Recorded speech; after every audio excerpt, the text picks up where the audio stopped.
Hello. For the purposes of this video today, we're going to be looking at epistemology. Now, epistemology is a study of philosophy that really gets into the question of how do we know what we know, and what is the nature of knowledge in and of itself anyway? What does it mean to say that we know something, and so forth? We're going to be emphasizing, specifically looking at the area of Enlightenment philosophers and their epistemology. Now, there are many. This subject, the study of this subject, was not new with the Enlightenment. However, Enlightenment philosophers really have the most impact on where we are today, and so we're going to follow the progression of thought on epistemology throughout the Enlightenment. Now, the Enlightenment is a period of time that covers the span of about 1620 to 1820. So it's a couple hundred years there where philosophy and the sciences really start getting underway. In our historical sketch, we looked at some of the things leading up to the Enlightenment and the progression of philosophical thought up into this era. And now we're going to look. We're going to look at this period of time in the short 200-year span of time of human history. Humanity undergoes a radical reconsideration of philosophy. Now, there are some major concerns that the Enlightenment and the philosophers of the Enlightenment were looking at. For example, they wanted to know, and this is one of the ones that concerns us most here today.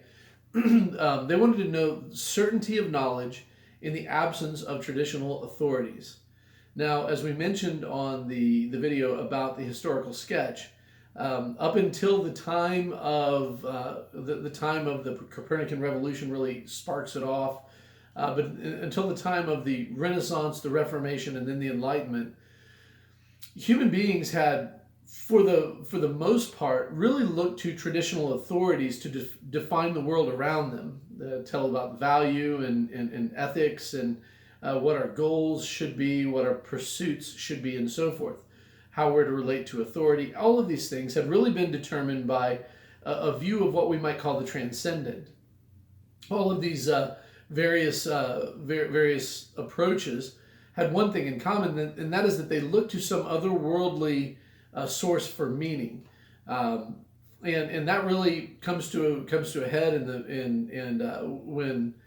when the traditional authority of the Roman Catholic Church is challenged during the Renaissance and the Reformation. For the first time, as far as we know in recorded history, people began to really look for meaning, look for things out, for meaning, for morals, for value, these things outside of the supernatural. They begin to look within themselves. They begin to look into the world around them, and so they rejected traditional authority, and yet they still wanted to find some certainty of knowledge, even in the face of the lack of traditional authorities. Also in reference to epistemology, another concern of the Enlightenment era was the philosophers there wanted to investigate the relationship between objects and our perceptions of them. For example, if I were to look across the room and see a green ball, what does it mean that ball is green? Does the greenness emanate from the ball itself, or is it just something in my mind? Is it a figment of my own perception? What does greenness mean at all, even? And so is it something inherent in the object, or is it something inherent in my mind that my mind sort of impresses upon the object? So they want to investigate the relationship between the object itself and then how we perceive it. And we'll see that as we look at these philosophers. The first philosopher that we're going to look at today is a man by the name of René Descartes. Now, Descartes lived from 1596 to 1650. He was a brilliant guy. He formulated analytical geometry. He was one person who was very much involved with the search for certainty and knowledge in the absence of traditional authorities. Now, René Descartes was himself a Catholic believer. He was a Roman Catholic, but he readily acknowledged the challenges that his church faced in the light of the Renaissance and the Reformation. However, he desired to retain some of that former certainty, and so that's what he attempted to do, or at least chroniclers of his history, biographers of him, would say that that's probably one of his main motivations. He wanted to lend credence to the Roman Catholic Church, even as they lost face in the view of many people of that time. Descartes was known as the father of modern rationalism. The father of modern rationalism. There had been rationalists before. Socrates and Plato could arguably be described as rationalists. Parmenides could be described as a rationalist. But he takes rationalism into a new realm or a new era. Whereas those philosophers, those particular thinkers, looked outside of the world for meaning in the world. Descartes was much more interested in looking sort of inside, if you will. We'll see what we mean by that in just a moment. But he was a rationalist. In generically speaking, what it means to be a rationalist is that Descartes thought that we could arrive at certainty of knowledge, or at least the closest approximation of it, from pure reason alone. In other words, we do not need to appeal to our empirical senses, our ability to see and hear, taste, touch, feel. We don't need to appeal to human experience. All that we need to do is to reason within our own mind, and our own mind contains knowledge enough that when we apply the use of reason, we can know things. Empirical senses, the rationalists would believe, empirical senses are unreliable. They can always be tricked. They can be manipulated. Other factors might influence them. Maybe if I'm really hungry or really thirsty, I might see something that isn't really there. Drugs could play a factor in fooling my senses. We can have dreams that fool our senses and so forth. And so empirical senses are just unreliable. They can be somewhat reliable, but in order for them to be reliable, they have to be justified. In other words, reason has to come to the aid of our empirical senses in order to justify us receiving knowledge or acquiring knowledge through them. Now, Descartes attempts to build an epistemology without reference to any previous authority. He tries to build his epistemology on the basis of pure reason alone. And you might ask yourself, how can I, beginning with pure reason, how can I build an edifice of knowledge? How can I do that?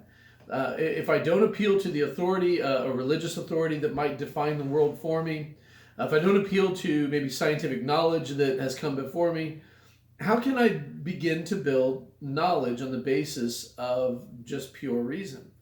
Well, Descartes believes that the first step in this is what he would call methodological doubt. Methodological doubt. And methodological doubt says that the only way to be certain that one has knowledge is to doubt everything that can be possibly doubted. So that is the way that we use to seek for that which is truly undoubtable, truly knowledgeable. So Descartes goes through this mental exercise where he begins to doubt everything that he can doubt. So, for example, he would say, well, can I doubt that I am in this room right now? And he looks around and he says, okay, well, it may appear to me, it appears to my senses that I'm in this room. I can see it. I can hear it as I can hear the dimensions of the room as I speak into it. I can walk over to the wall and I can touch the wall. And I can feel it. If I really wanted to, I could taste it and I could smell it as well. But we'll just forego that for now. So by every testimony of my empirical senses, I am in this room right now. But wait a moment, isn't it possible that even though it appears to me that I am in this room, that I really am not? I mean, for example, haven't I had dreams before? That while I was in the dream was very, very real to me. It appeared to be very real life. I thought that I was there in the moment doing that thing. And yet, later on, I woke up. and realized that it was nothing more than a dream. But as long as I was in the dream, it appeared real to me. Who's to say right now I'm not in a dream right now, and that I'm not going through what I'm going through right now actually in a dream, and in a few moments I'm going to wake up. Okay, so I can doubt that I'm in this room right now. Okay. So he explains it on the basis of that. Then he'll go and look and think about it for a while, and he'll say, well, can I doubt that I am in this body? Like, can I doubt the existence of my body? He would go to say, well, it appears to me like I am in my body right now.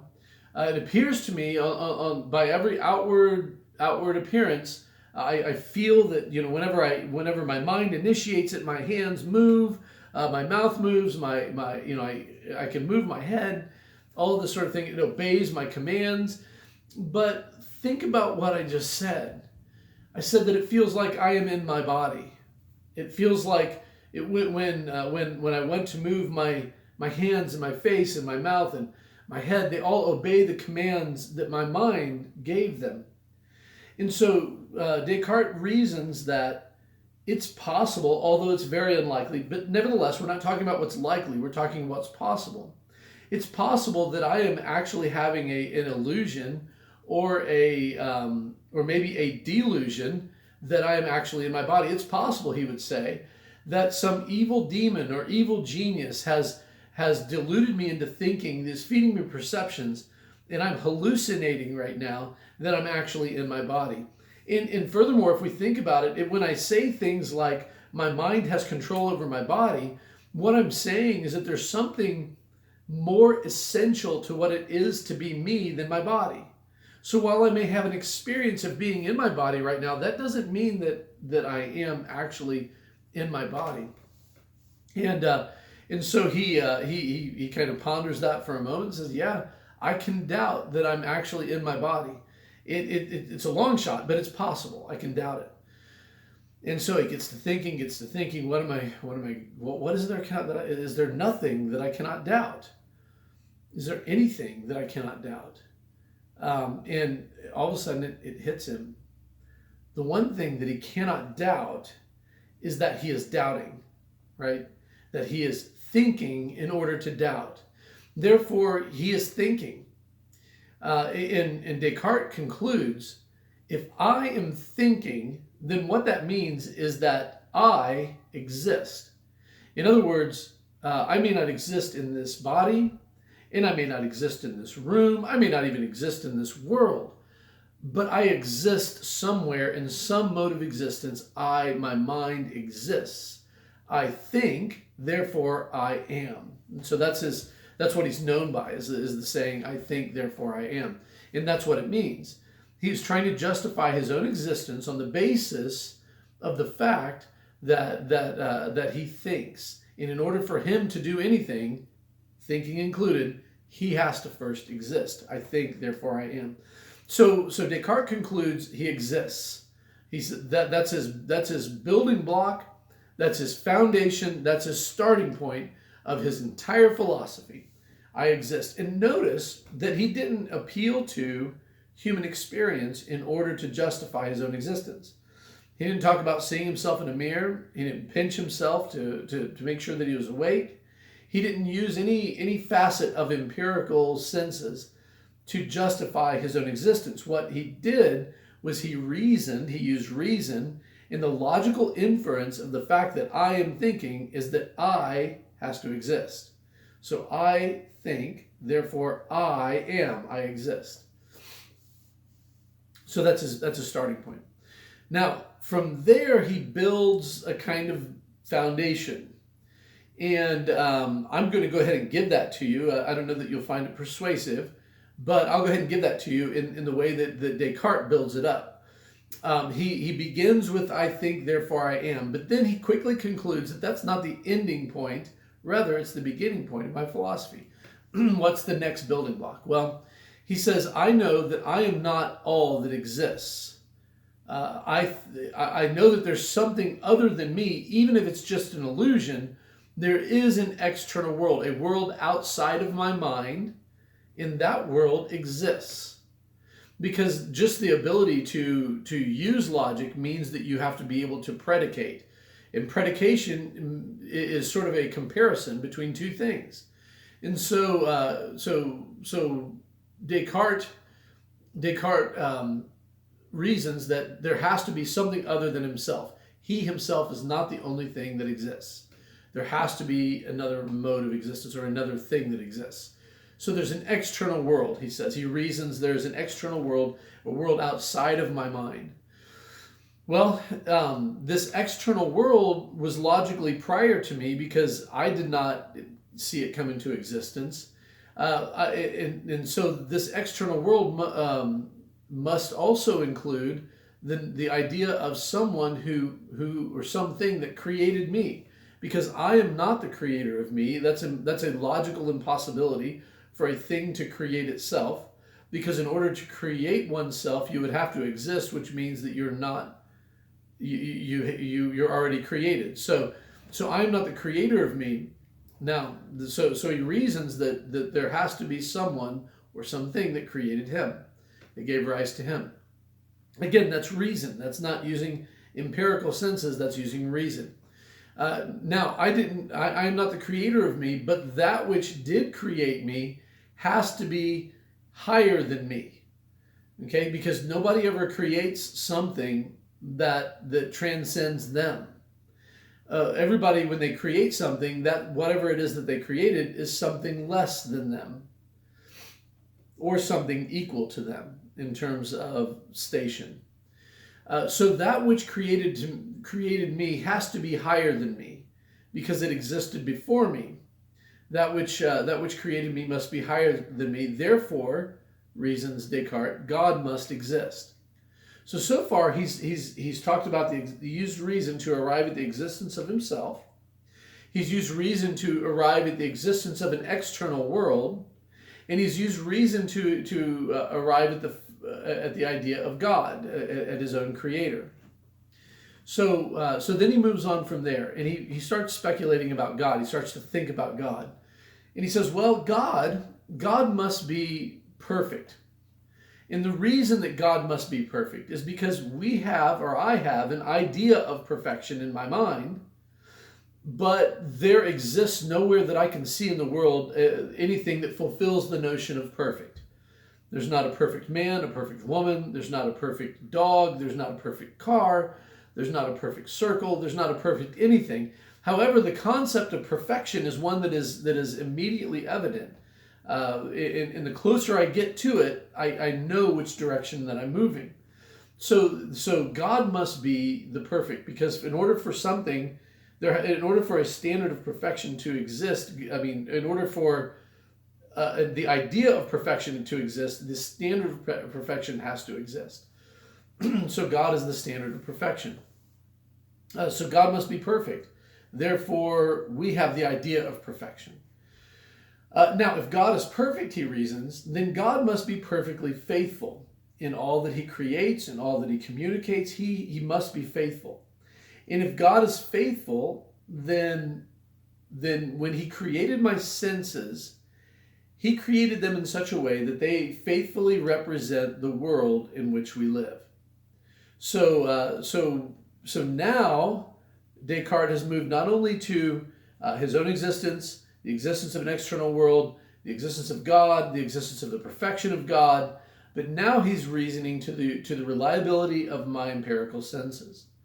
And so Descartes rationalizes, he reasons that because God is perfect, he created me with senses that are generally reliable.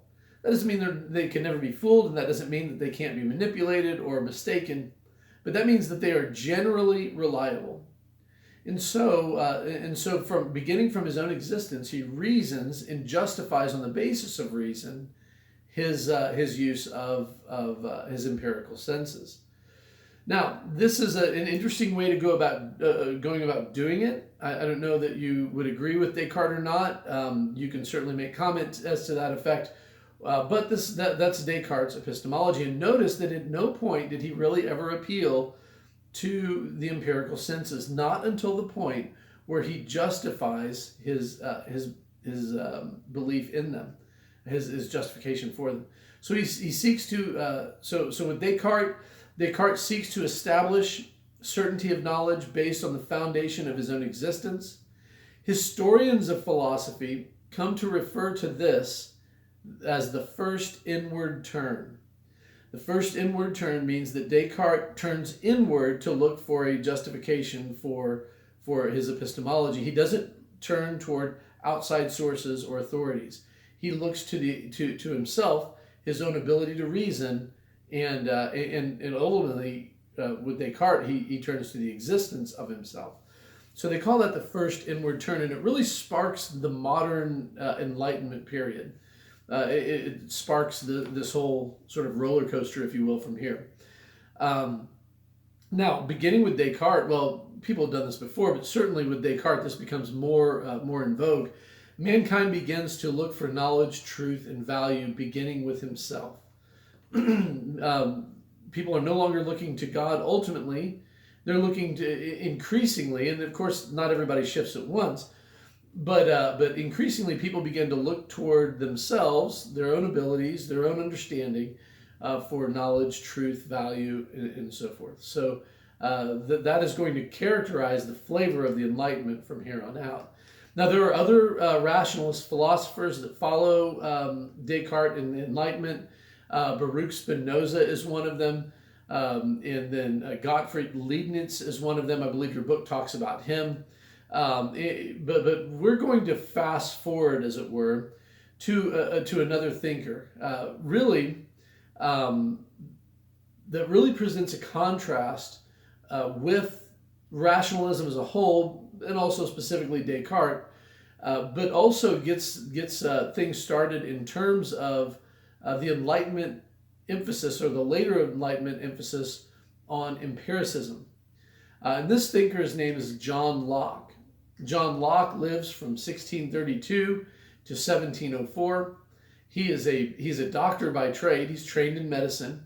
He is also an empiricist. What that means is that he believes that people should use their empirical senses to gain knowledge about the world around them. Now, Locke is controversial for his day, and this is particularly related to his essays and his work done on politics. He is known as the father of liberalism. And when we're talking about liberalism here, we're not talking about leftist philosophy or ideology. We're talking about the notion that the government should be limited and that people should be more free than they are beholden to the government. So the government should be maximizing the freedom of the individual. So he's known as the father of liberalism. And while that might not seem too much of a stretch today, understand that philosophy in the day of John Locke was almost unpatriotic, almost seditious. But anyway, that's maybe a talk for a different time. But today we're going to focus on John Locke's epistemology. John Locke was what is known as an empiricist. He's an empiricist. And empiricism believes that knowledge is best attained through sense experience. Knowledge is best attained through sense experience. That's how we interact with the world around us. That's the only thing we really have to go on.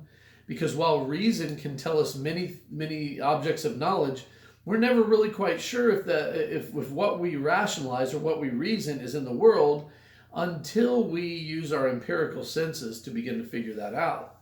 So empiricism is the best way to attain knowledge. Now, Locke, along with other empiricists, believes that when we are born, our minds are a blank slate, or tabula rasa, as the Latin might say. What this means is that there is no inherent knowledge, there are no innate ideas, there's nothing of that sort that we are born with. Rather, when we're born, our minds are simply blank. There's nothing there until experience comes in from the world and writes down on that blank slate. We gain knowledge as we experience the world around us, and our mind records that knowledge for future reference.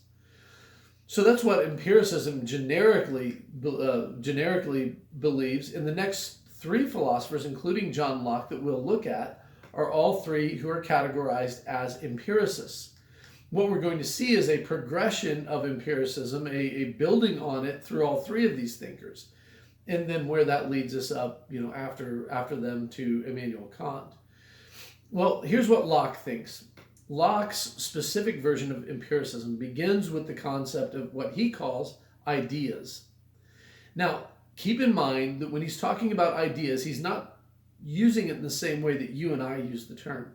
When we talk about ideas, we're just talking about maybe something that pops up in our mind, a thought, a conception, something like that, maybe a plan that we have. Those are ideas when we think about them. What Locke is talking about when he talks about ideas are basically features of thought that we passively receive through sensation and or reflection. Features of thought that we passively receive through sensation or reflection. Now let me break that down a little bit. A feature of thought that I receive through, that I passively receive. In other words, Locke believes that the mind is passive, and basically it allows everything to sort of imprint on it. It makes no changes to that which it perceives. It simply remembers that which it perceives. So this is a feature of thought. We passively receive it through sensation. When he talks about sensation, what he's talking about is sensory experience, or sensory empirical sensory perception. So when I say I see something, that's through a sensation. When I feel something, that's a sensation. When I hear it, or I smell it, or I taste it, those are sensations. And in my particular experience of the world at this moment, I am experiencing all kinds of sensations that are going on. And all of those sensations are combining to, each facet of sensation is an idea that when these things combine, they formulate my perception that I'm having as a whole, of being in this room, looking at this camera, talking, watching my notes, and all this sort of thing. So I'm having ideas, I'm having features of thought that passively are received by my mind through sensation or reflection. Now, reflection, what he's talking about there, are things that we remember, or maybe we have this experience and we sit down and we begin to reflect on it, we begin to think about it, we begin to sort of interpret into categories that we can make sense of, and so reflection is an action of the mind, whereas sensation is an action of of our eyes and ears and nose and tongue and touch, our sense of touch. So sensation has to do with perception, physical perceptions. Reflection has to do with features or activities of our mind. But all of these things combine to create knowledge within us. But each one of these individual features, what I see, what I taste, what I touch, these are each one ideas. Now, there are two different kinds of ideas, as we've already talked about: ideas of perception and ideas of reflection. And ideas of perception are ideas that we are currently experiencing, whether we're thinking about them in this very moment, whether we're feeling them or experiencing them in some way, seeing or tasting or touching or hearing. All of the ideas of perception are ideas that we are currently at this moment experiencing. Ideas of reflection are ideas that we have in our mind. These are things like things that we remember, things that we imagine, emotions that we have, reasoning that we have, and so forth. Ideas of reflection are things that take place in our mind. So there's ideas of perception and ideas of reflection, according to John Locke. Now, our mind creates idea or knowledge for us when it works with these ideas. All of these various individual features of our experience, our mind does this by compounding them together. So at this moment, I'm seeing a certain thing, I'm hearing a certain thing, I'm tasting, I'm smelling, I'm touching. I can feel pressure and things like this. All of these various individual ideas are being, at this moment, compounded by my mind to bring together, to be brought together to experience the moment that I'm experiencing right now. So my mind compounds all these ideas to help me make sense of the world. Now, not only that, but not only does it compound ideas, but it also relates ideas. And this is when our mind determines the relationship between ideas without necessarily compounding them. So, for example, I can see a red ball and a red apple and a red backpack and a red car, and all of those various different ideas don't need to be compounded for me to pick out the color red in all of them. And the relationship between all of those things is red, and yet I don't have to compound to understand what red is. So red is a feature that I pull out from them. I relate them. I say, okay, all of these things are related in this one way. They are different in this one way. And so forth. So relating ideas, our mind starts to draw commonalities between objects, and so forth. Now, in the third way in which our mind compounds ideas, it brings them together. It relates ideas. In other words, it extracts one idea from each object or whatnot, and relates them together to show the different or the similarities between them. It also abstracts ideas. And what it means by abstracting ideas is that this is when our mind begins to synthesize new ideas based on past experiences. Abstracting ideas is a very important facet of empiricism.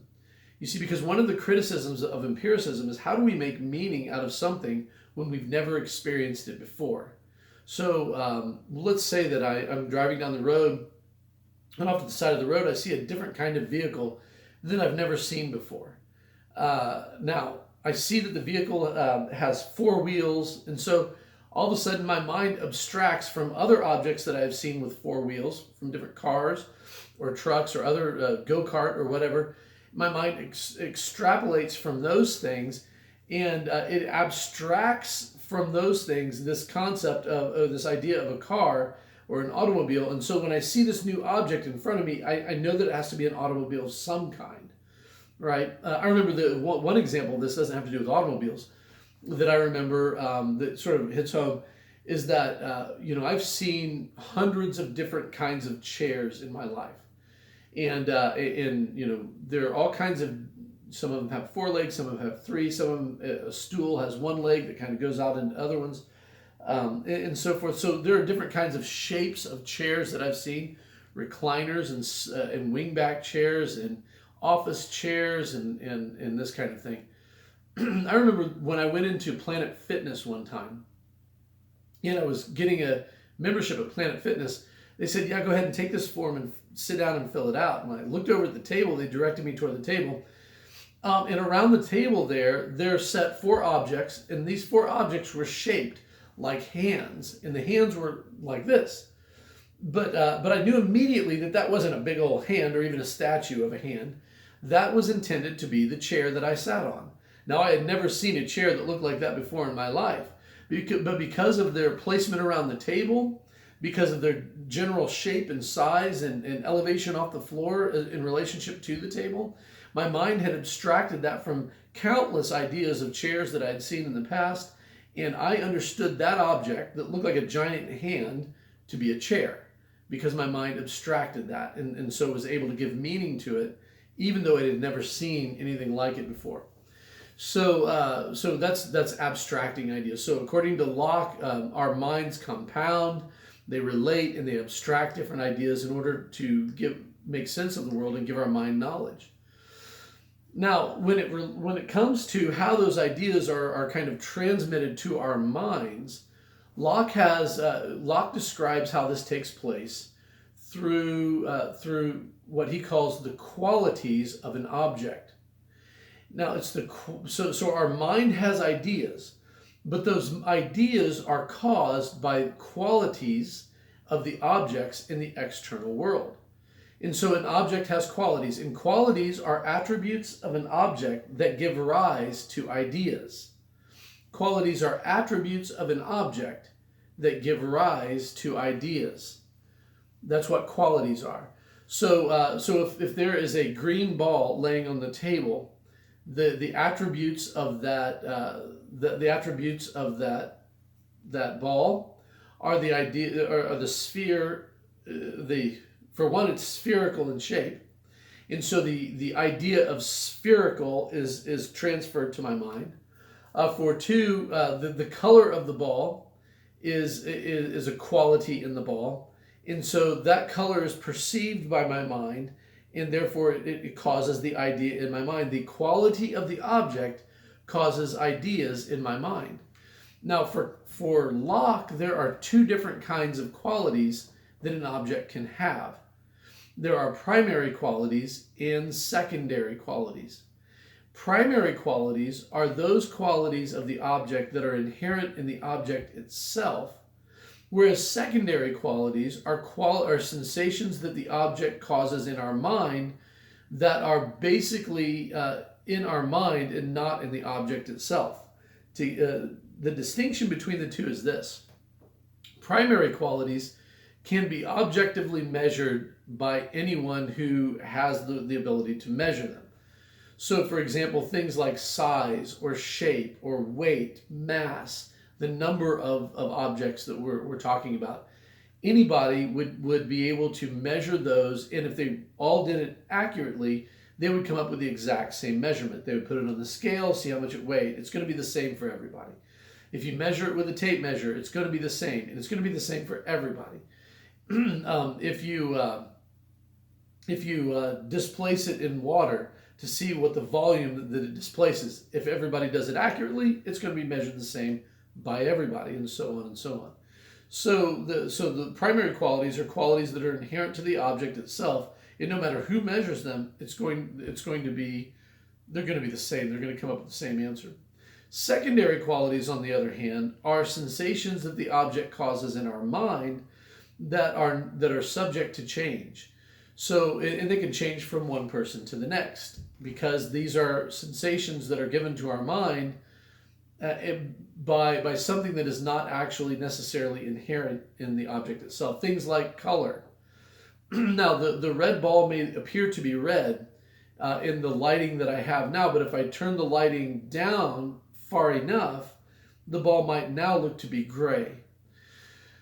So the color is not inherent in the object. The color depends on a number of different things, on the context of the ball, but the color is a sensation that the object causes in my mind that is not necessarily inherent of that object.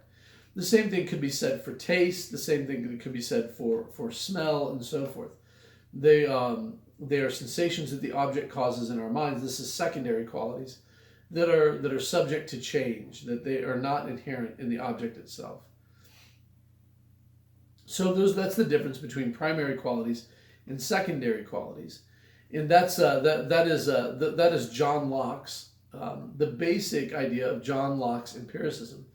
Now, moving from Locke, this notion of primary qualities and secondary qualities is one that's going to attract the attention of the next thinker that we'll look at. This is a man by the name of George Berkeley. George Berkeley. Now, Berkeley, he's the one after whom Berkeley, California University, California, Berkeley is named. Berkeley is a bishop of Cloyne, Ireland. He's a religious guy. He's a bishop, actually, there in Ireland. He lived in the U.S. for a time, but he goes back to his to being a bishop. He also he comes up with a philosophy known as immaterialism. Immaterialism, meaning there's no matter, there's no material. And this is his empiricism. Now he looks at John Locke's idea of primary qualities and secondary qualities. Remember, primary qualities are qualities of the object that exist in the object itself, whereas secondary qualities are the qualities that the object causes in our mind. Now, Berkeley looks at this and he says, I like the idea of secondary qualities because we all have perceptions in our mind. And everything that we encounter in the world is a perception of the world around us. However, who's to say that the perceptions that we are perceiving right now are inherent in an object, a material object that exists outside of our mind. How do you know that to be true? Can you prove that to be true? Can you prove that the red ball, that the redness of the red ball is in the ball, that the roundness of the red ball is in the ball, that the weight of the red ball is inherent in the ball, and so forth and so on? Can you prove that that is there? I mean, how would you go about doing it? Would you measure it? But if you measured it, how would you measure it? Well, you would use your eyes to see it. You would use your eyes to see the measuring tape or the water displacement or the mass that it weighed. You would utilize your senses in order to try to get at these so-called primary qualities. Berkeley says those need not exist at all. The only thing that really needs to exist is your perception of those qualities. And that's what he's going to develop his philosophy on. His philosophy of immaterialism says that to be is to be perceived. In other words, if something is not at this moment being perceived, then it doesn't exist. Could you prove that it did? In order to prove that it existed, you would have to perceive it, in which case you would be perceiving it, so it could exist. But could you prove the existence of something that is not being perceived at this moment? How would you do that? And so this is Berkeley's idea here. So just to sort of break it down, for Berkeley, all qualities are secondary qualities. All qualities exist in the mind and in the mind only. The qualities don't exist in external material objects, because here's the catch. External material objects do not exist themselves. All that we need are perceptions. Think about this for a moment. If you were to hold a rock in your hand and you would feel the weight of that rock, you would feel the coldness of it and the smoothness of it. You would look at it and you would see the shape of it. You would be sensing it through a number of different avenues, a number of different perceptions. But where do you feel that rock at? Some people say, well, I feel it in my hand. But do you really? Do you not rather feel it in your mind? Isn't it your mind that interprets the sensation that is going on? You say, I see the rock, but do you really? Do your eyes really see the rock? Is it not your mind that perceives the rock? Your eyes are just sort of a tool that your mind uses in order to perceive it. Well, I feel the smoothness of the rock with my fingertips. But do you really? Do you really feel the smoothness with your fingertips? Or is it not your mind that actually senses those things?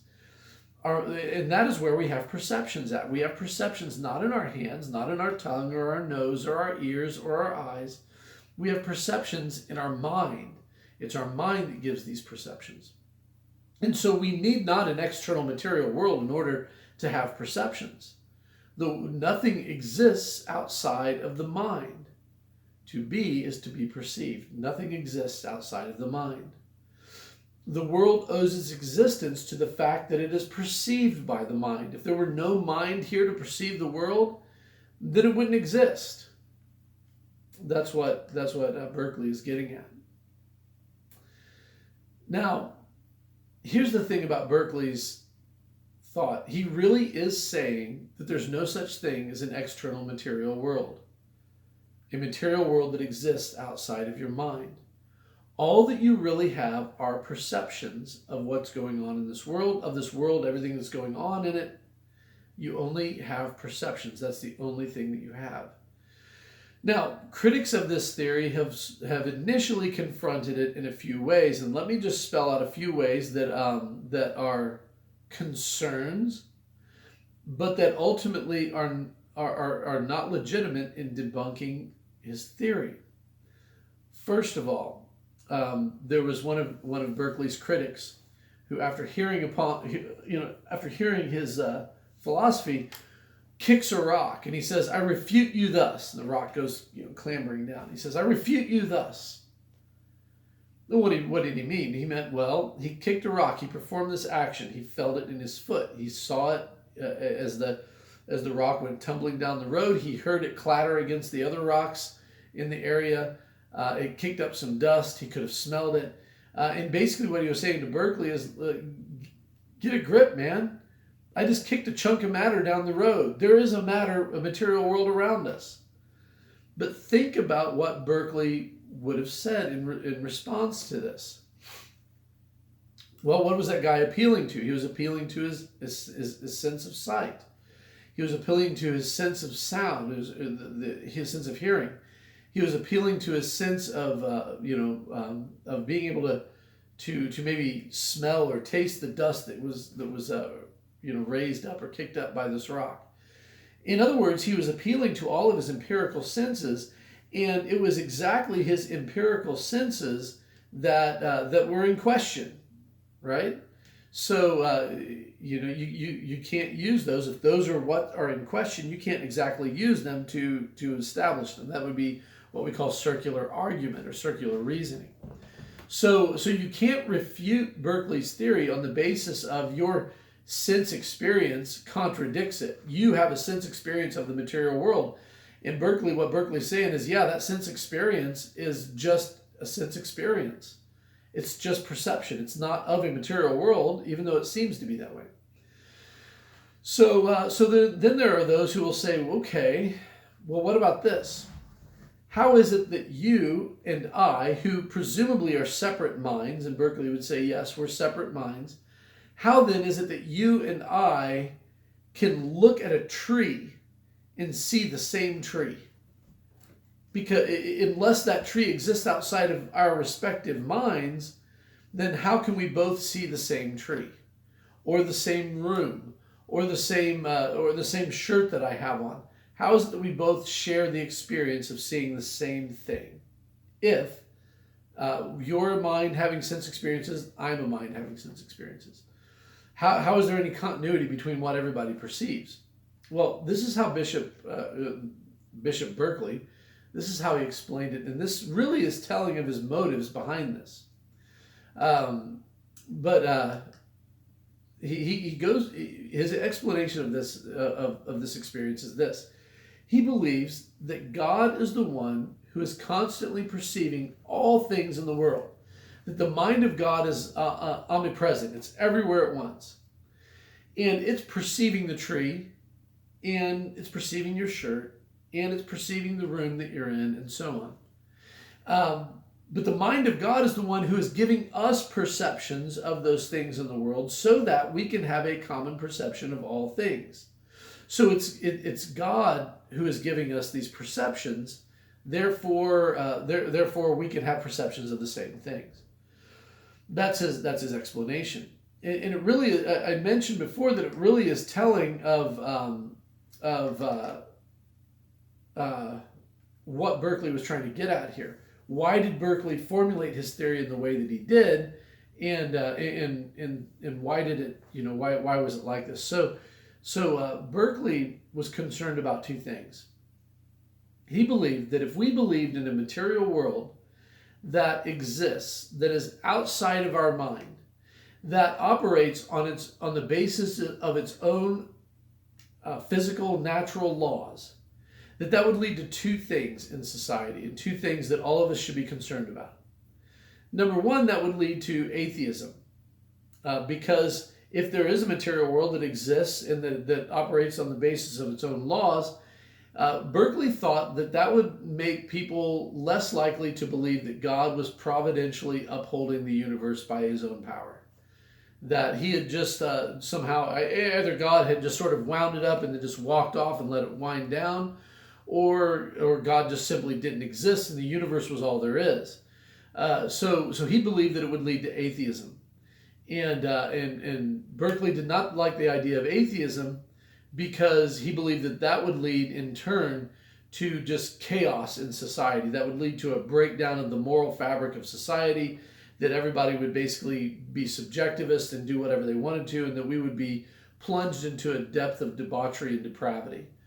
So he didn't like that idea. So on the one hand, he was concerned with things leading to atheism. On the other hand, he believed that an independent world, an external world that operated by its own independent natural laws, he believed that would also lead, atheism in the area of religion, he believed also that it would lead to skepticism in the area of science.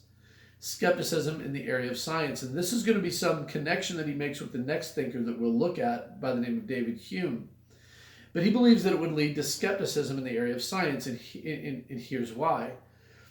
He believed that if the world is outside of our mind, and if it operates by its own sort of physical laws, then how do we know that we know anything about this world? I mean, it might operate this way over here, but over in this part of the world, it may operate in a completely and totally different way. There's no reason to think that one happening would ever be repeated somewhere else. And then there's the issue of the future being like the past. Empiricism requires that we build on sense experience, we build on knowledge. How do we know that the future is going to be like the past? I mean, if we live in a universe that operates by itself and it's non-personal, everything is up to chance, then at the end of the day, chance governs the universe. We have no reason to expect that if we throw a rock in the air 50 times and each time it comes back down, we have no reason to expect on the 51st time that we throw that up in the air that it will come back down. We can say that it did it all 50 times before, but that's not the same thing as doing it again. And so we have no reason to expect that there will be any continuity or causality in society. Therefore, we have no way of knowing the truth about science. Science has no basis upon which to proceed. Therefore, we are all going to be condemned to be skeptics in the area of science. So those were the two major concerns of George Berkeley: atheism in the area of religion, and skepticism, the inability to know anything in the realm of science. Those were his concerns. Now, the thing about Berkeley's theory, though, is that it's really hard to disprove. Anything that you use to disprove it, it's got to be something other than the sense experience. But even nevertheless, his theory was met with much criticism. And even though a totally solid refutation seems impossible, nevertheless, Berkeley was criticized on at least two different fronts. There were many others, but at least two different ones. Number one, it was criticized on the basis that it is unfalsifiable. It is unfalsifiable. And what this means is that any good theory must be testable. But in order to be testable, it must be falsifiable. So in any given scientific test, a person will start out with a hypothesis. And they will create an experiment that is designed to test that hypothesis. And they'll do that, right? So they'll test the hypothesis. And if the experiment turns out well, it'll either confirm their hypothesis or it will refute their hypothesis. But a good test has both options as possibilities. Well, in this case, there's no test that we could even think of that would give both options as possibilities. They all can be explained on the basis of Berkeley's theory being true. Therefore, it is unfalsifiable. And because it's unfalsifiable, it's not really a good theory. Because a good theory will at least give you a way that you can imagine that it could be proved wrong. And in showing that it's not proved wrong, you could show that evidence that it would be more likely to be correct. The second issue that many have with Berkeley's theory is that it seems to make God out to be a liar. It seems to be making God out to be a liar. And what that means, and the reason is because if God is constantly feeding us perceptions of a material world that seems to exist and yet does not exist, isn't that the same thing as God being dishonest?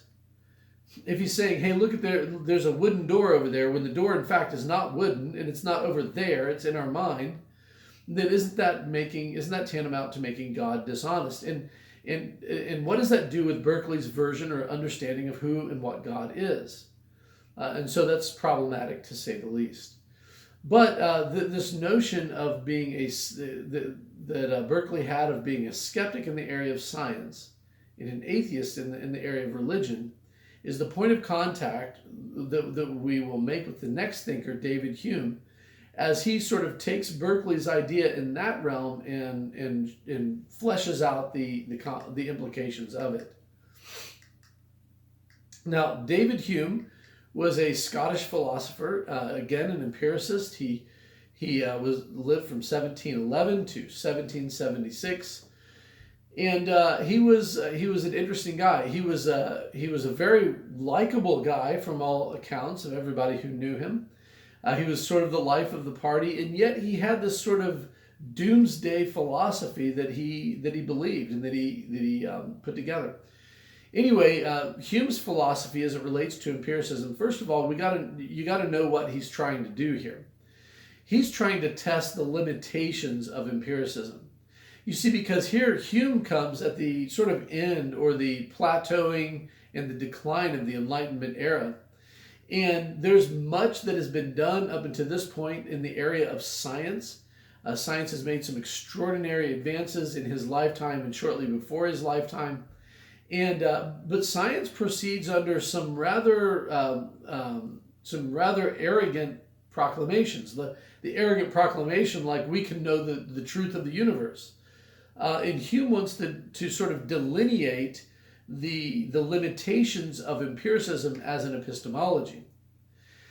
And the first thing he does is he starts out by describing empiricism, and empiricism is basically knowledge that is gained through our five senses, right? That's what the term means. Knowledge that is gained through our five senses. And so Hume says, well, okay, if empiricism consists of knowledge that we gain through our five senses, then it is severely limited. And just how limited? Well, take, for example, what Hume calls the principle of induction. The principle of induction. The principle of induction says that the future, it's an assumption that the future will be like the past. The principle of induction assumes that the future will be like the past. But will it be? Our perceptions deal with what we are experiencing at this moment. Our perceptions are what we are experiencing at this moment. And that's what we are, that's the knowledge that can be gained through empiricism, says Hume. Now, we have ideas also, and he uses this term a little bit differently than John Locke. For Hume, ideas are simply memories of perceptions, memories of psychological states. He says we have ideas in our mind, we have memories, yes, but really the only thing that we can be absolutely certain of are the perceptions that we're having in this moment. Now, why is that? Well, we all know that when we remember something, that our memory gets foggy and that we don't remember details exactly like we experienced them. And so to say that we have knowledge based on memories is wishful thinking at best, says Hume, because our mind could be remembering something entirely different. Our mind could be remembering a situation that is not at all like it actually happened. How many times do we see that throughout our lives? So we cannot trust our ideas to accurately represent the truth. The only thing that we can really know of is the present, the right here, right now, what we are perceiving, and that we are aware of our surroundings at this moment. So perceptions are what we are perceiving right now. Now, the principle of induction, as we looked at, or as I just mentioned a moment ago, the principle of induction says that this is the assumption that the future will be like the past. And Hume says in any given scientific experiment, in any given account of how things will be or be based on how they were before, we have to employ the principle of induction, this assumption that the future will be like the past. For example, imagine myself playing a game of pool, billiards. And the only way you really get good at billiards is if you practice, and if you train your muscles to remember how to hit the ball accurately, train your mind how to see and how to put the proper English on the ball so that it can end up, the cue ball can end up hitting whatever other ball you're looking at, making it go where it's supposed to go. So now, in order to get good at something like that, you've got to do it again and again and again, and you have to assume that the next time you hit the ball will be just like all the other times that you hit the ball. The future will be like the past, right? So I'm going to carry this analogy here throughout David Hume's thing here. But think about when you hit the ball, though. He says, look, really, what you're immediately experiencing is not the memory of the past. You're immediately experiencing the touch of the cue stick. You're seeing what happens as the cue stick hits the ball, and then the ball hits the cue ball hits the other ball goes into the pocket. He says you see this sort of chain of events, but what you don't see, what you cannot guarantee is that the future will be like the past. Now, why not? Well, because if all knowledge is based on perception, and if perceptions are what we are having right here in this moment, then we can't possibly know anything about the future, because the future is not what we're perceiving. We're not there.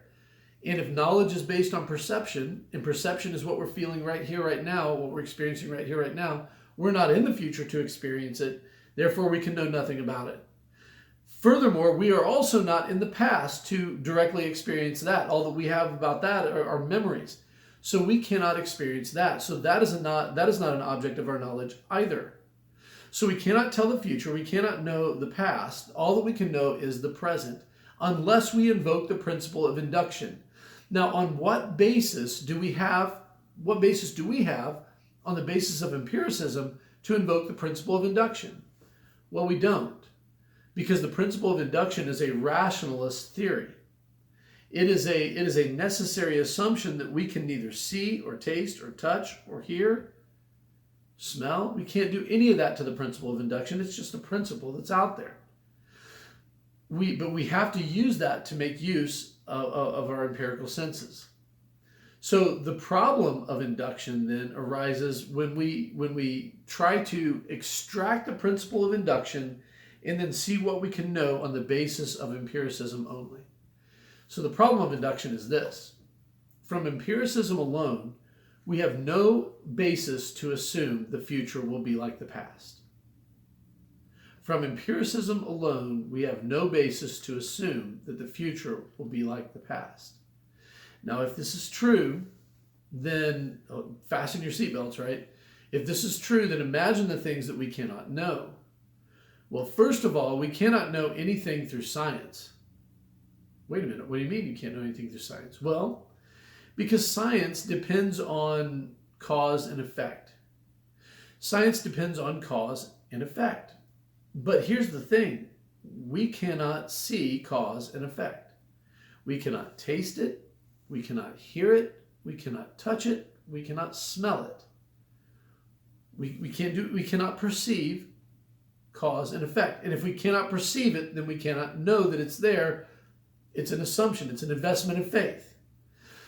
Now, one might say, okay, well, think about those billiard balls that you're talking about earlier. You take the cue stick, you hit the cue ball hits the other ball goes into the pocket, and so forth. That's a chain of reaction. That's a chain of causality, right? Aha, wait a second, says Hume. That's not what you are experiencing. All that you are experiencing is the strike of the cue stick on the cue ball. You don't know that that's what made that ball go skirting across the table. You have no idea. You can't experience that anyway. All that you see are that these two events seem to happen one right after the other on a regular basis. But you have no guarantee that the future will be like the past. So it may very well be the next time that you hit the cue ball with the cue stick, it could stand completely still. You cannot affirm causality.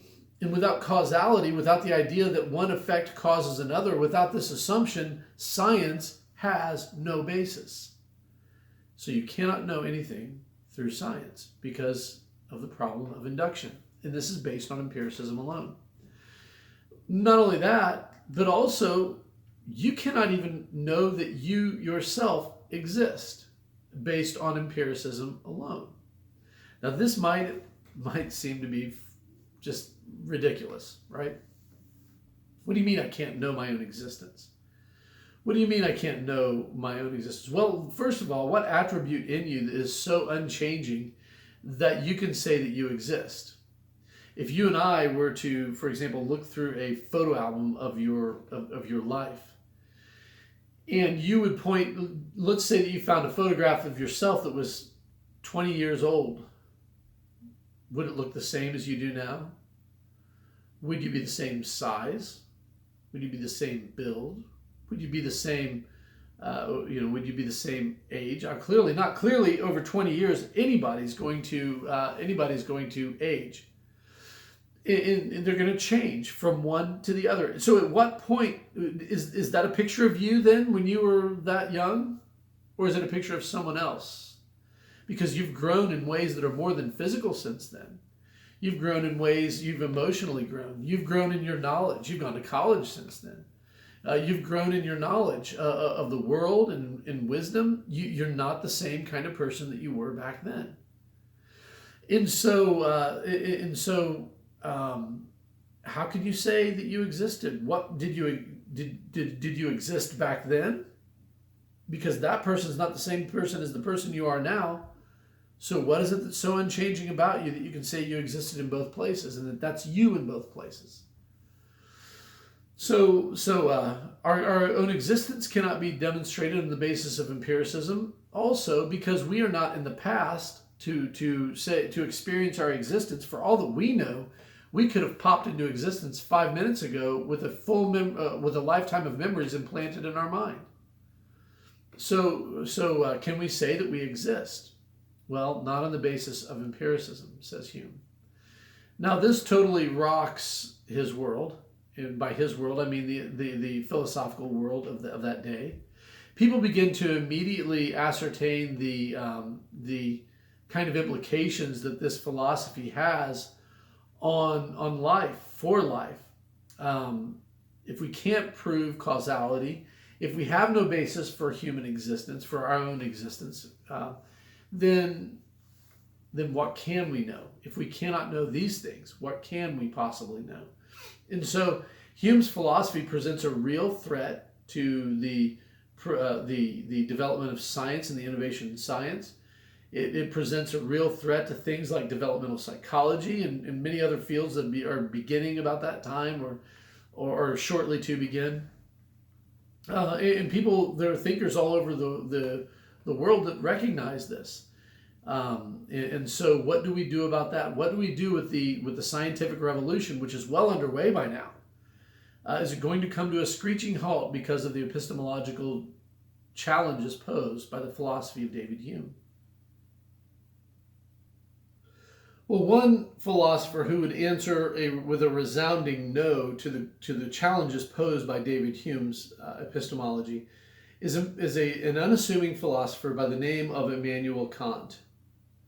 Immanuel Kant was a Prussian philosopher who taught at the University of Königsberg in Germany. And he was a rationalist philosopher, very sort of heady, intellectual guy, kind of a semi-reclusive personality, just like to kind of read his book and go off in a corner and have a great night, reading his book or something. He loved science. In fact, he was particularly infatuated with astronomy. He formulated a version of the nebular hypothesis, which is still being used today. In his early career, he was a rationalist philosopher who basically was a run-of-the-mill rationalist. As he went on, though, and as he began to read David Hume, it wasn't until later in life when Kant accredited Hume for awakening him from his dogmatic slumber. In other words, he was a rationalist, but he was reading David Hume, who was an empiricist. And as he did so, a lot of what Hume had said resonated with him, such that Kant was moved to admit that he had been wrong all of these years, and he did what any good thinker would do, and he modified his position. Now, he came to agree with David Hume that all knowledge came through the senses.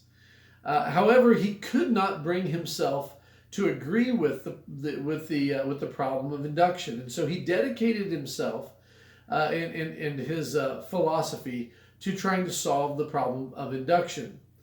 And he believed that he had done so. He wrote a book called The Critique of Pure Reason in his late 50s, where he tried to examine what one could know through reason alone. And he presents an epistemology that is known as transcendental idealism. It's also known more popularly as constructivism. So anyway, that's his philosophy, and we will get to what that is in just a moment. But Kant was really challenged with Hume's philosophy. He believed that he had a few things right, but there were some things that were missing. He saw where if you accept his assumptions about empiricism being the only way to come to knowledge, that Hume was inevitably right. He was absolutely correct. There was no way to say that the future could be like the past. There was no way of establishing causality or the continuation of existence or anything like that. And so he saw while he saw these as major problems, he also noted that everybody assumes these things. It's not something that they are taught to assume. It's that they just do. It seems to be second nature. We from the time we're an infant, we know and we understand the concept of causation and causality. That one action is going to lead to a specific reaction, and it doesn't seem to be something that we know just because we've done it a million times before. It seems to be something that our mind is more or less programmed with. So anyway, how does Kant see the world? Well, Kant believes that while we may gain our knowledge first and foremost through sensory experience, that our mind is not passive when it comes to this notion of receiving this experience or of gaining this knowledge. If you remember, Locke believed, and all the empiricists after him believed, that our minds sort of passively absorb the information around us. But Kant did not believe that. He retains enough of his rationalism. Remember, he started as a rationalist. He retains enough of his rationalism to believe that our minds are patterned or programmed, if you will, to filter the world in a certain way. You see, rationalists believe in what is known as innate ideas. Innate ideas are aspects of knowledge that we are born with, whether it's knowledge of mathematics or knowledge of ethics or something like that, knowledge of concepts like justice. Innate ideas is a facet of rationalism. And it was a facet of rationalism that Kant had accepted as a rationalist philosopher. However, when he reads Hume, he gets moved a little bit. He sort of gives up the idea of innate ideas, but instead, in the place of innate ideas, Kant replaces that with what he calls categories of interpretation. So what he believes is that the mind. He no longer believes the mind comes with innate knowledge in it. Rather than innate knowledge, he believes that the mind comes with innate categories of interpretation. And it's these categories of interpretation that serve as a filter, if you will, for the experience that our mind perceives from the world around us. So we go into the world, we see things, we hear things, we smell things and taste them and touch them. And our mind takes all of that perception and then filters it through some preset categories that enable our mind to make sense of the world around us. The world may not be as our mind perceives it ultimately, but our mind ultimately perceives it that way so that it can make sense of it. So basically what this means is it's kind of like viewing the world through tinted glasses. I don't know if you ever remember way back in the day when they had 3D movies. The way that they originally accomplished that is they would give you a pair of glasses, and one lens would be blue, the other one would be red, and the movie was shot in such a way that when you put those glasses on, the red lens would filter out the red light, and you would only see the darker colors, whereas the blue lens would filter out the blue light. You would only see the red type colors. And the offset of those and the way that the movie was shot would create the illusion of three dimensions. So there was that. But if you were to look through the red film only, like if you were to close your eyes and look at the red only, then everything in the world around you would have a red tint to it. And those things that actually were red would seem almost invisible because of the way that filtered out those various spectrum of light. And so So it's sort of like seeing the world as the world is processed through something else. Well, our minds work that way. Raw images and raw sense perception go in, and they hit this grid, and this grid takes these things and shapes them and forms them in such a way and that they come out the other side of the grid, and that's where our mind has those perceptions. These categories of interpretation serve as a grid through which to filter all sensory perception and create knowledge from it. So our knowledge of the world is created for us by our sense experience being filtered through our categories of interpretation. Now, what Kant calls this, or what this results in, is sort of a twofold division of the world that Kant utilizes here. He calls it the noumenal world, or the noumenal realm, and the phenomenal realm. And the noumenal realm is the world as it exists in and of itself. Now, you and I don't have access to the noumenal realm. We don't have direct access to that. The only thing that we have access to is the phenomenal realm. And the phenomenal realm is the world as we experience it. It's the world as it comes out the other side of these categories of interpretation. So that creates sort of two different worlds as it were. That creates the noumenal realm, the world as it is in itself that we cannot directly experience, and the phenomenal realm, the world as we experience it. So what does that lead to, though? What do these categories of interpretation lead to? Well, the categories of interpretation are an interpretational grid through which our minds interact with the noumenal world, which works to create reality for us. Now, we may not be able to sense causality, but our mind interprets the world as if causality was real, because the category of causality is part of the interpretational grid. Now, every single one of us is born into the world with those same categories of interpretation. And so everybody experiences the world in the same way.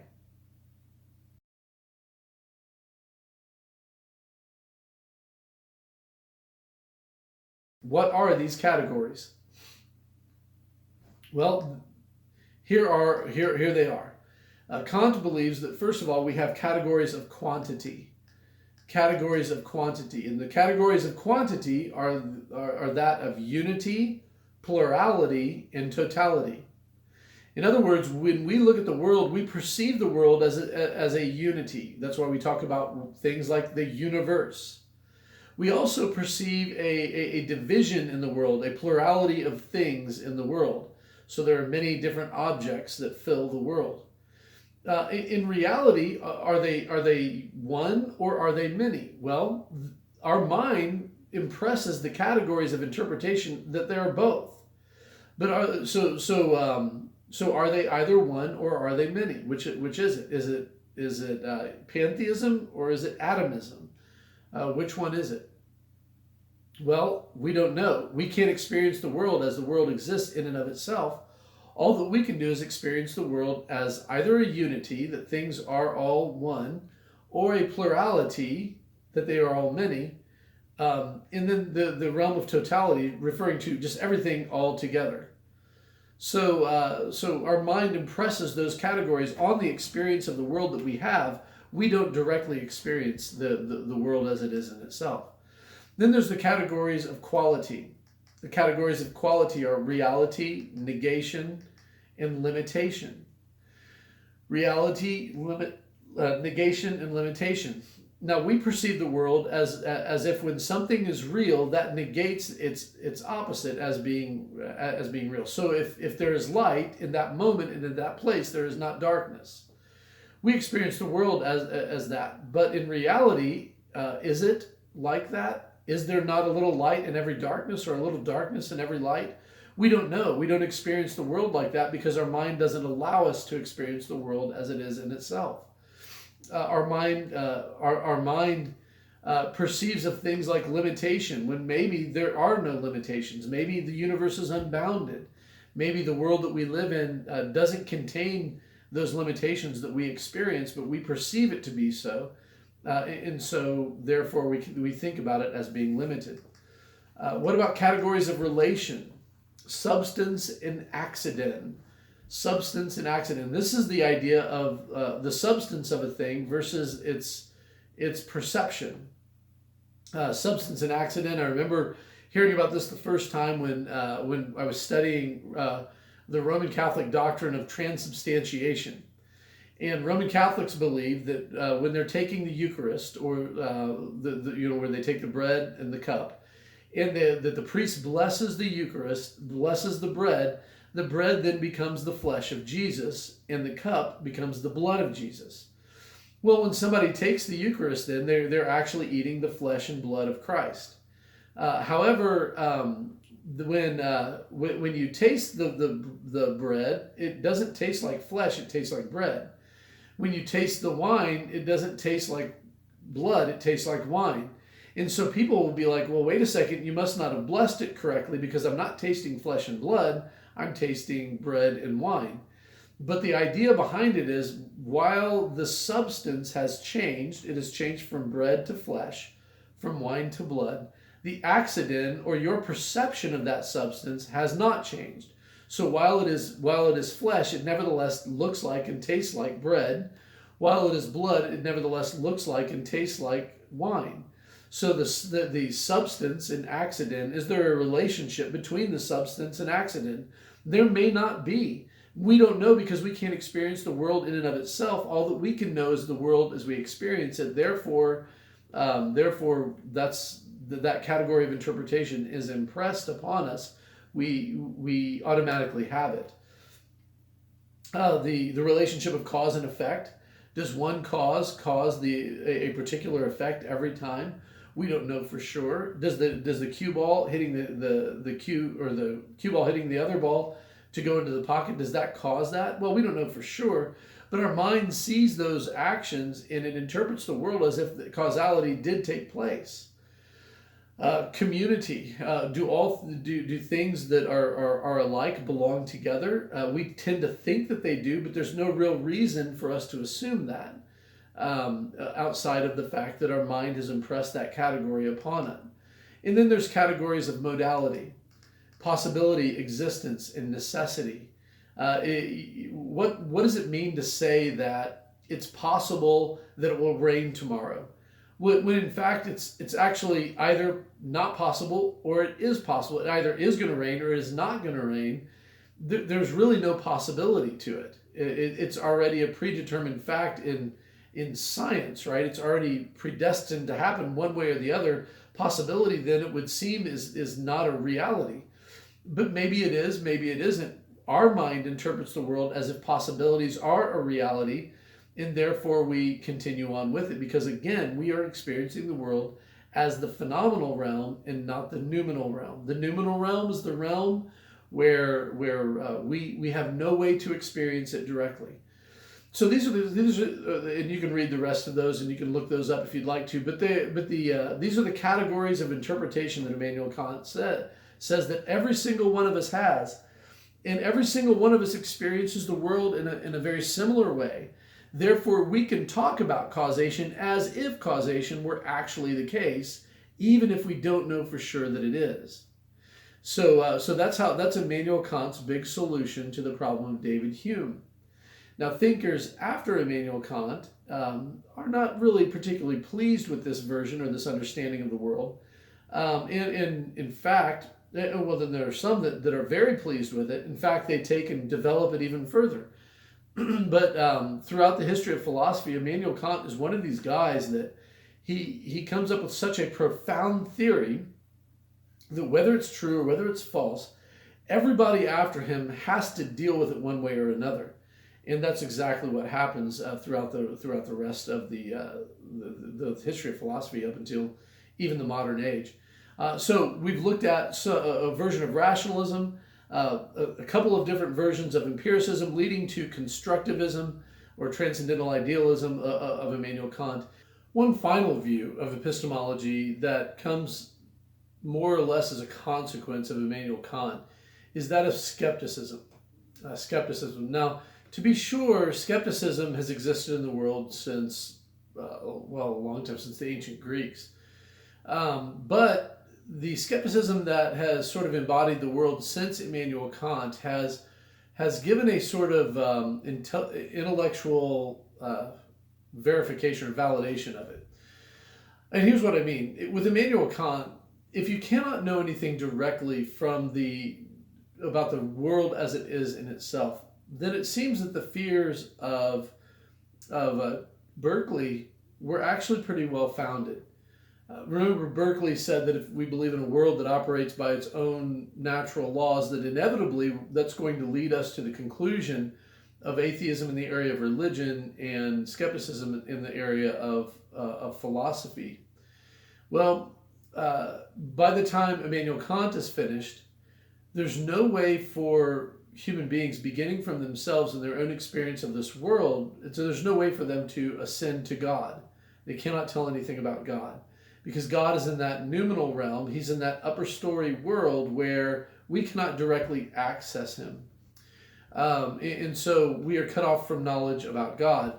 Secondarily, in the realm of science and in the realm of philosophy, we are cut off from knowing anything about the world as it exists in and of itself. All that we know is our experience of it. And while that may serve, because we all have a common experience, that may serve to allow us to talk about things as if they were real, nevertheless, we are permanently cut off from any real direct knowledge about the world as it exists in and of itself.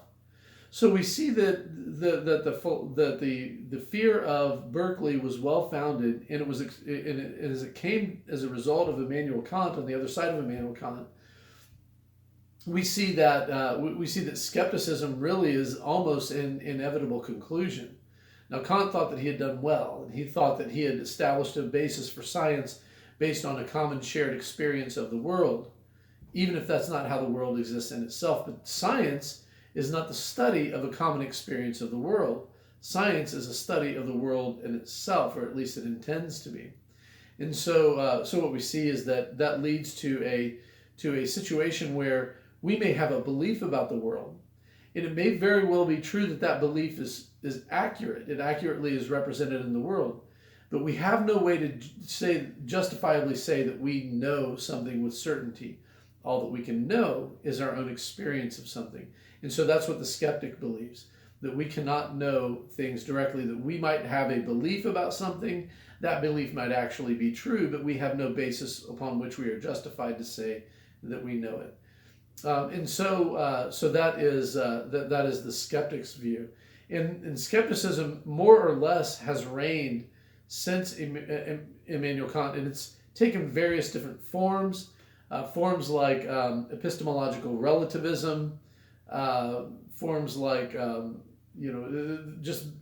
pragmatism, feminist philosophies, and liberation philosophies, and so forth. And those are all versions of skepticism. Pragmatism says you can't know anything for truth, so basically we'll just call that true, which actually works. Epistemological relativism says that there's no such thing as a truth statement that is not conditioned on the basis of culture. Feminist philosophy sees everything through the eyes of the feminine, or emphasizes the feminine perspective on things, as if there's no such thing as a true perspective. There's no real perspective. There's masculine or feminine or this sort of thing. Liberation philosophies say much the same, only instead of distinguishing things through gender, they distinguish it based on racial and ethnic heritage and this sort of thing. So anyway, it leads to what we now live in, which is known as the postmodern era, where there is no ultimate source of truth, and everybody has things that are true for themselves. Well, anyway, this is the place that we're at now. In the postmodern era, which is characterized by a heavy dependence on skepticism. Well, anyway, check your syllabus, take a look at that, make sure that you got all your work done, make sure you hand those in, or make sure that everything gets handed back in, take all the quizzes that are necessary and whatever else is listed there, and we'll see you in the next video.